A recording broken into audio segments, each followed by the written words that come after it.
Alrighty, I'm back for another episode. I figured I'd make a couple tonight because I got a bunch of energy. I slept all day and got the day off. Life's good.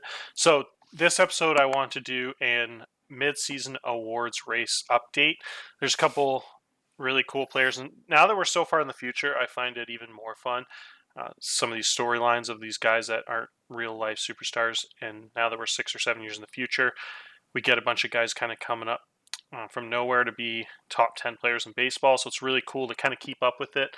Be a nice little update for some of you newer players that haven't quite got the history on some of those other guys yet. So we'll start today by going over the American League hitters, and then we'll do the pitchers, and then we'll jump to the National League, maybe a second episode, depending how long I ramble for.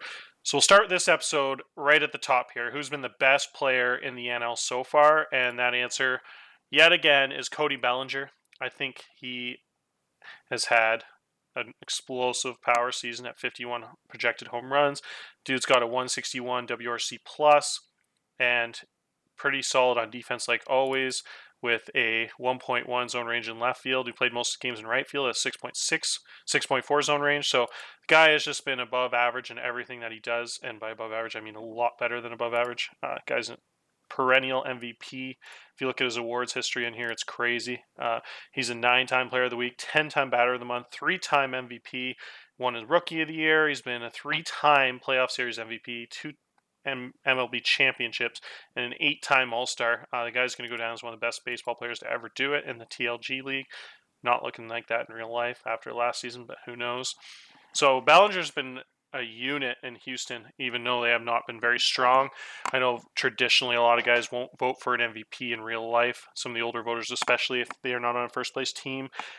But he's definitely been the best player in the AL so far.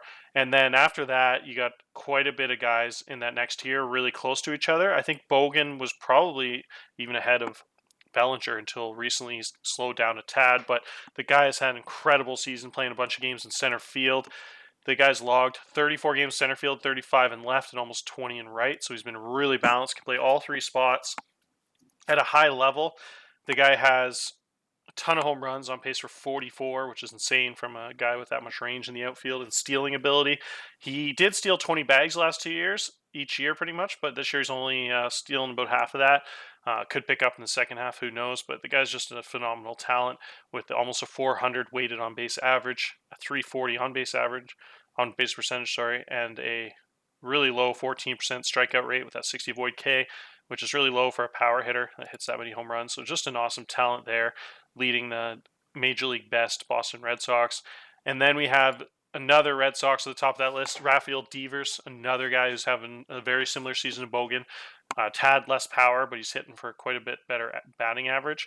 Also pretty low, 16% strikeout rate. Just a ton of power, has a 160 WRC plus, right below Bellinger, and really solid defense at third base for a big power hitter in the game. He's actually a plus defender there at 220 pounds. I think he starts the game at 240, so he's gotten himself in pretty good shape. Still a really good athlete with 60 range. So the TLG Divers is actually a really solid defensive player. Gotta love it with a huge bat. So Vladdy Guerrero also fits that same profile as Devers. Pretty solid runner still. It's crazy he has 75 stealing rating, which is hilarious. But yeah, the guy's just a unit. Another guy that's on pace for about 40 home runs. Another guy with a low strikeout rate. You see a kind of trend with all these guys. You got about 15% strikeout rates, a bunch of power, about 160 WRC pluses. They're all grouped in, having very similar seasons. Vladdy Guerrero really leading the Jays, who are right now, the season ended, they'd be in playoff contention in the wild card there. Marcelo Mayer, one of the most talented players in all of baseball. Guy's a shortstop with 70 range, can play an 80 second base, can steal bases, and can hit tons of bombs. On pace for 25 home runs. His walks are a little bit lower than some of those other guys, but obviously as a shortstop, makes up for it in other areas. Really good base runner. I started using that UBR rating. Ultimate base running rating is really cool. Above average in that every single season. Just an athletic dude on the base pass with plus defense and plus power and plus bat. So just amazing talent there. Marcelo Mayer leading LA, who's right in the thick of things in the playoff race. And then Gavin Lux is hitting 316, on pace for 33 home runs, striking out a little more than those other guys. He's at 22%, which is interesting because he's actually got the best contact. Really good avoid K, but also at a 160 WRC plus. Make an argument for any of those guys as MVP. Really, really good at the top there. So that's sorting by power. You got Figueroa, however you say it, leading the league in hits and runs and on base percentage and batting average. So the guy is just an amazing all-around player. Still not quite his potential. Spray hitter, hits the ball all over the field. Trying to think of a comparison to him. A little second baseman, hits really well. Obviously, like, it's easy to compare everyone to Altuve with that profile, but really is a pretty similar hitter. Just really short guy with a bunch of solid contact and void K tool, but also has a pretty good pop in his bat. That's a pretty solid defender. A little better runner than Altuve ever was. So it's really interesting player he's turned into. And then you look at some of the other stuff. Wins probability added means Bogan is probably the most clutch player in this list. Pretty good argument there that he could be the MVP. Isolated power, Bogan's at 330, which is incredible. Got a couple guys, only two guys over 300 there, and he's at 330, which is extraordinarily high. When you look at the difference between the first and fifth place guy is almost 50 points. So you got a huge discrepancy there. Stolen bases, Brandon Marsh, for whatever reason, has turned in like the greatest base stealer in history in our league. He had 34 last season with 0 caught, and I guess he got caught a bunch right at the end of the season. He had a crazy like 33-0 ratio at one point last year in like August or September. This year he's at 28-2, so the guy is just an super intelligent base runner. He's a 70 speed guy with 80 stealing, 80 base running. So just an amazing weapon on the base pass there in LA, which is interesting from 6'4" guy, but really athletic freak. Love that guy. Really cool player he's turned into in this league. Bannister actually surprisingly leads the league in walks. He's for the AL. He's a 15% walk guy. Another guy where we talked about earlier, a lot of the old voters especially like to do the MVP as the best player in the best team. Traditionally, that was before a lot of the more advanced stats in the 21st century. A lot of times in the 90s and 80s, people voted like that. Bannister would kind of fit that description. He is a 5.7 on-pace WAR guy for a first-place Texas team in the West, and he's so talented. He's probably still playing a little bit below his talent level, but he also has, just because he doesn't quite, he should be even a little better hitter than that and a little more power than that is why I say that. But he is playing phenomenal when it comes to the other stuff like his eye and his base running. He's on pace for 46 stolen bases, and he's a plus defender in center field with a +5 zone range. And 8 outfield assists already, which is incredible. Most outfielders, there's only about 2 or 3 outfielders a year that get over 10. So the fact that we're halfway through the year and he already has 8 is incredible. He should be finishing at like 15 or 16 at that pace. Just an amazing 80 stealing rating. So that guy's so talented. A bunch of really cool position players in the AL. Pitching wise, we'll move on to. Pitching wise, I'm going to do another episode for Rookie of the Year, I think. So this pitching wise, we got a bunch of interesting names at the top here. We have Massey has 4 more wins than anybody, which is interesting. I'm not really a big wins guy with pitchers, but that is definitely something worth noting, I think. If you look at some of the peripherals, we have a couple cool guys. We got Kumar Rockers leading the league out of starting pitching for strikeouts, and then Devier Garcia and Yancey. You can see the high stuff with all 3 of those guys, 65, and then 80 and 80 stuff ratings, or 75, I guess. Yancey has lost a bunch of control this year, I just noticed. Interesting, but yeah, he's got an electric arm. That guy's a really interesting player. He's like a 38th rounder from Boston. They traded for Elvis Martinez. And then you have a couple familiar names at the top. Like I said, Massey has turned into quite a star in our league. He was number 1 prospect in baseball before he graduated from that. Now he is just like pretty much a number 1 in Chicago there. Seth Nordland was a crazy steal in the offseason. He was nabbed off the waiver wire from Texas for some reason. I don't know if that was a mistake on his part, but or he just had abundance of talent. But Nordland has really good control. He's only walking 5% of guys, and he's having a really good season at 1.1 whip. He's right at the top there in earned run average. You got Hans Kraus having a really good season in Texas. He's a really good 3-pitch guy. Interesting players up here. Pardinho is actually having a really good year for KC. So having one of the better pitching seasons they've had in a while. And Chris Sale, still at the ripe age of 37, is dominating in Boston. Still striking out 23% of batters, only walking 4.7, which is crazy. Whip right above 1 there, and just been awesome. His batters are hitting 233 off him. Just hasn't fallen off at all yet. Incredible career he's had. And then if you look down a little bit lower, you see some of these home runs against. You see some New York guys filling out the top here. Got all friggin' AL East guys in the top 4, 3 of them Yankees, which is why I said in that last video I think the Yankees might recover in the second half, because those guys all probably shouldn't be that high. So they should play a little better in that second half of the season. Leading the league in whip, you got Chris Sale, and then Nordland, a couple guys we went over. Cal Quantrill having a really good season. And then opponent's batting average is always one of my favorites to look at. Soto with that crazy stuff and control combination. And he is just a weapon there, striking out 25% of guys. He's been awesome this season. The guy's turning into a crazy, crazy pitcher. I think he's just a rookie, so he should be really leading that Rookie of the Year race by quite a bit. I'll have to take a peek at that next episode for you guys. If you go to our war, you got Massey at the top, Nordland number 2. So you don't really have that traditional standout, like, easy Cy Young pick that we've had in years past. A lot of new young guys at the top there. I know the AL traditionally has always had a guy like 6 or 7 WAR that's been Cy Young winners in the past. Like Giolito had a couple dominant years early on. Dylan Cease had a monster season last year, I think it was. No, that was a couple years ago. Getting old, I guess. 4.5 WAR. But yeah, he's had some interesting players at the top. This year, it's a real toss-up right now. It looks like one of those White Sox guys probably in the running. Massey with the 13 wins, on pace for over 4 WARs, right up there. But it wouldn't surprise me one bit to see a new name not in the top 5 of any of these categories. Rocker probably in the lead right now with a monster 29% strikeout rate, 2.91 FIP, which is over 1.1 points below his ERA.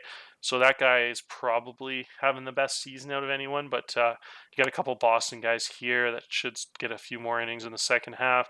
I think Cowher was a big pickup from Toronto by WAR-wise in that trade last week. He's actually 5th best starting pitcher in the AL this season. So I think that's something that'll be really interesting to keep an eye on. I think, the early favorite had to be Rocker. He's 0.4 WAR above anybody else, but also easily catchable, especially with Baltimore. He could always let up a few extra home runs in that stadium. It's always tough and kind of nail his stats down a little bit. But we'll keep an eye and we'll see who's going to be the WAR winner and the Cy Young winner from the AL. So that's the AL. Let's see here. What's our time limit here? I think we're going to go the AL, NL in the same episode here. This has been kind of fun. So pitching wise in the NL is a different story. The NL is absolutely insane talent pitching wise. I think if you were to take the top 25 pitchers in the league, I'll maybe do that on Excel one day. I think about 21 to 22 of them would be in the NL. It's not that the AL's that bad. It's just the NL's kind of hoarded all the top guys and made a couple big win now trades. There's a lot more competitive teams in the NL that aren't rebuilding, and you just have an insane abundance of talent on the pitching side of things, as you'll see in this episode. So if you look at this page like we did last time, the first thing that kind of jumps out at you is an absolute ridiculous season out of Albert Abreu. I can't take my eyes off this category right here. You got 12.5 strikeout to walk ratio, and no one else is over 6.3. Which is just silly. You got a ton of guys averaging over 10 strikeouts per 9. All superstars here, too. You got Albert Abreu, Nate Pearson, mega talents. And then you got Giolito and Wright, also monster talents on $30 million a year type deals. You got the young guy here, not Bias, sorry, he's also big time talent. Yeah, TJ Nichols here is a really interesting player. I've always kind of find him fascinating with his 3 elite pitches and his 80 stuff rating in Milwaukee. But yeah, Albert Abreu has been injured for a little bit, but he's striking out 30% of batters, just a little bit ahead of Kumar Rocker in the AL's 29%, and then Pearson's striking out 31% of guys. So those two guys are just insane. Leading the league, surprisingly, with his fragile injury rating is Soroka. He's on pace for 220 innings. The guy's played incredible baseball. He's just like as always, around that 5% walk rate. His strikeouts are at 18, so really consistent. He's just stayed healthy this year. Where in the past, he's had some injury problems. And then what else we got here? That's the one guy I really want to talk about. Barria is just insane. Barriera, I guess you would say it. The guy in real life is like a first-round lefty high school arm prospect in this coming up draft, or maybe the 21 draft, I guess. Yeah, and in our game, he went to the Mets, I think 12th overall. In that 11th overall and back in 22. The guy is striking out 47% of batters, which is hilarious. He's leading the Arizona in strikeouts as a relief pitcher, and I think he's second in the entire league in strikeouts at 137. And if you look at his pitching stats, I go move my views out here a little bit. So his basic pitching stats if you go to advanced ones, opponent batting average. He has faced this season 288 batters. And so there's 245 at-bats qualified that aren't walks. 245 times, and he struck out 137 of those. And so you just think of the ratio on that. Batters are hitting 159 against him. They hit 146 last year. His on base percentage against is only 276, and he's only let up 6 doubles and he's let up 0 triples. So the guy is just one of the most electric arms you'll ever see with 280 pitches at 22 years old and left-handed. He can log a ton of innings with that 50 stamina. He could almost be a starter. It's just control is a little low, and the fact that he's a lefty makes him quite the weapon out of the bullpen. So I like that stopper role he's playing in Arizona. Him with Hedges and those really rangy guys in the middle of the field, Gilmore and Napier with 70 and 65 range there at second base and short, make an elite catcher and Hedges defensively, make that just a really nice fit in Arizona. The guy's just having a monster season, which is really cool to see, especially with 35 control. Josh, he's actually got more strikeouts than Josh Hader, who is just silly in our game. He's almost as good of a season as last year. Just walking about 3% more batters, which is almost 50% for him, but still really solid. 9% is good for a relief pitcher. His strikeouts are actually up. They were at 53% in Milwaukee, and then he got a lot more innings last year when he got traded to San Fran, jumped from 54 to 130. So that made him a little more tired or whatever the reason was. His strikeouts went down a bit. Right back up to 49 now. 3 years in a row, probably a lot more than that if you look at this list, at hits per 9. Every year since 23 has been below 5, which is just gross. Absolutely gross. He was at a 47% ground ball rate last year. Now he's at 41. Still really good. Opponents hit 134, 154, and then this year 136 off him. And his bat pips at 260. So everything about this guy just screams, I think in real life, if he was having this kind of career like he's had in TLG, they would say he's probably right up there with Mariano Rivera as the best relief pitcher in history. Just so much more usage than Rivera ever got makes it a little bit different, but just so incredible what he's done the last few years. And then if you look at the other stats here, John's had a monster career. He's striking at 26% of guys in Cincinnati, only walking 6% of guys. Batters are hitting 230 off him. Really, some really interesting players here. I think one guy we haven't talked about, second in the league in ERA. His FIPS at 3.3 is Patino. Just doesn't let up any home runs, 75 movement, 0.2 home runs per 9. So would you combine 75 movement and put him in that San Diego Petco field? It's just no home runs. So the fact that all he does is strike at 21, which is pretty good, but not great. And 12% is actually pretty bad for walks as control's gone down a little bit. But the fact that he just doesn't let up home runs, he just logs so many games where he just only lets up, as you see two. If you look at his pitching logs, like it's just constant 2 runs allowed with like 1 5er in there and a 4. And every single other start since March spring training, he's let up 2 or less runs. So just a model of consistency there at a Patino to make him second in the league, even though nothing's super flashy other than his home run rate. And then Jackson Rutledge had a huge season there in San Fran. Asa Lacy has been really consistent his career in Pittsburgh so far. But yeah, if you're looking for the Cy Young, it's going to be real close. All these guys are having really similar seasons. Almost all the guys in these 2 lists here, WAR and innings pitched and stuff, are all about the same, 115 to 125 innings, all about 3 WAR. Selinger's actually has sneaky, really good season.